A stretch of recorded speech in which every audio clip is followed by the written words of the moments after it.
Um outro destaque porque o mercado de apostas se movimentou em torno da escolha do novo Papa. E o que se observa nesse momento é que quase ninguém nesse ramo, pelo menos, apostava no cardeal americano Robert Prevost, hoje conhecido como Papa Leão XIV. Para entender um pouco mais sobre esse azarão e mais ainda para entender a natureza dos chamados mercados preditivos, eu vou conversar agora com um dos notáveis do nosso canal, que é o Álvaro, que já está aqui conosco no nosso estúdio. Álvaro, muito obrigado pela sua vinda aqui mais uma vez, é sempre muito bom te receber. Quero te ouvir sobre esse mercado preditivo. Do que nós estamos falando? Satisfação é minha. Pois é, mercados preditivos são estruturas organizadas em que as pessoas apostam em resultados possíveis nas mais variadas áreas. O primeiro mercado preditivo formalizado que surgiu foi nos anos 80, que foi o Iowa Electronic Market, ligado à Universidade de Iowa. A grande perspectiva é que os mercados preditivos eles funcionem a partir dos sinais de preço refletindo aquilo que as pessoas efetivamente acreditam, porque ninguém quer perder dinheiro.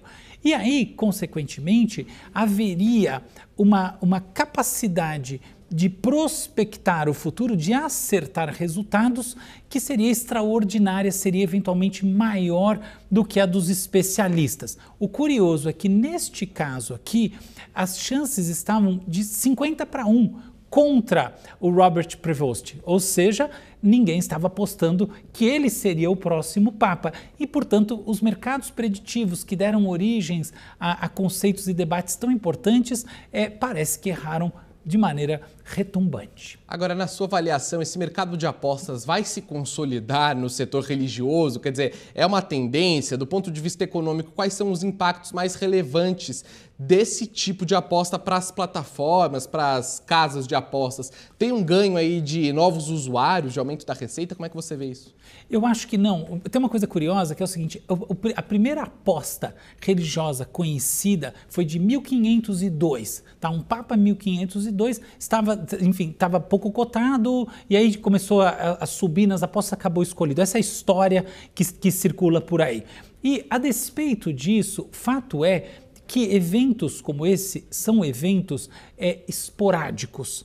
E estes mercados, pensando inclusive do ponto de vista da inteligência coletiva que está diluída neles, tendem a funcionar muito melhor quando você tem eventos recorrentes. Então, por exemplo, em eleições, sim, esses mercados são muito usados. Alguns deles, inclusive, assim, do ponto de vista regulatório, não podem oferecer apostas religiosas, políticas, mas do ponto de vista das instituições acadêmicas, onde isso é usado para prospectar intenção de voto, tal como na pesquisa, acontece muito. E aí, muitas vezes, há, de fato, bastante acurácia nos resultados. Ou seja, é uma questão do quanto aquele evento se repete no tempo. Eventos que se repetem muito pouco tendem a gerar resultados estocásticos, ou seja, não são muito confiáveis. Aqueles que se repetem mais geram uma espécie de aprendizado nos participantes e aí você tem muito maior precisão.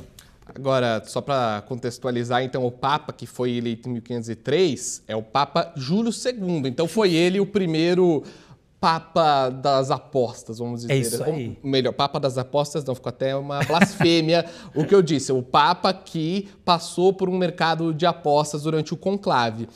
Quero te ouvir agora também, Álvaro, sobre essa questão das bolsas de apostas. Elas costumam errar ou acertar mais? A gente tem um panorama mais macro desse setor?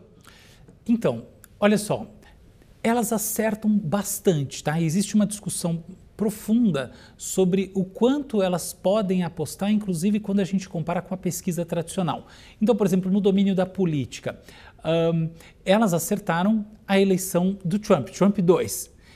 Quando o Biden, em determinado momento, declarou que ele não iria desistir, mercados de apostas estavam dando 67%, alguns americanos estavam dando 67% de chance dele desistir sim. Agora, por outro lado, quando a gente vai para Trump 1, os mercados de apostas estavam optando mais por Hillary e eles erraram. Então, depende do caso.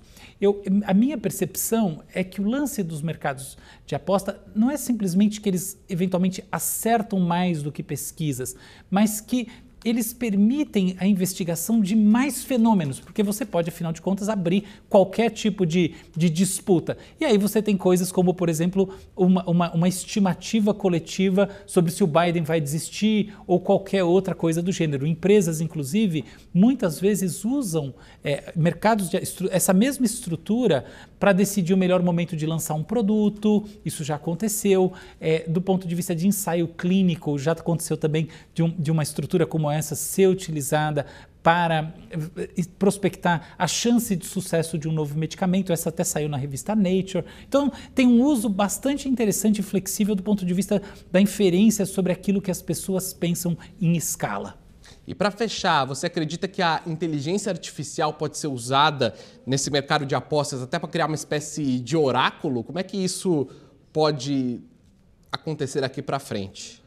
Pois é, eu acho que sim. Eu acho que uma tendência é o uso da inteligência artificial para inferir o que as outras pessoas que estão participando estão fazendo, né, em escala, e aí, consequentemente, descobrir não apenas para que lado ir, mas o quanto apostar. Então, eu acho que é uma coisa natural que a inteligência artificial ela entre nesse domínio, assim como ela é fartamente utilizada nos mercados tradicionais.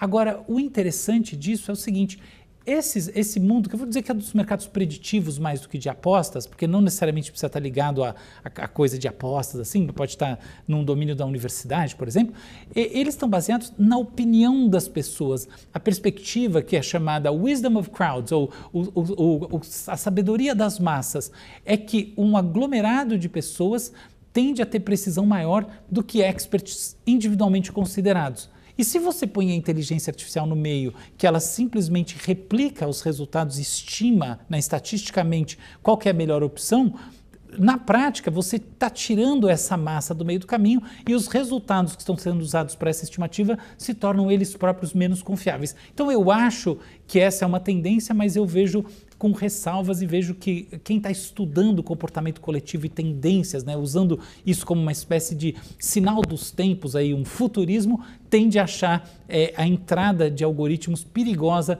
do ponto de vista da prospecção do futuro. Álvaro Machado Dias, muito obrigado pela sua participação aqui no Real Time, destrinchando um pouco desse setor do mercado de apostas. Valeu, até a próxima. Até.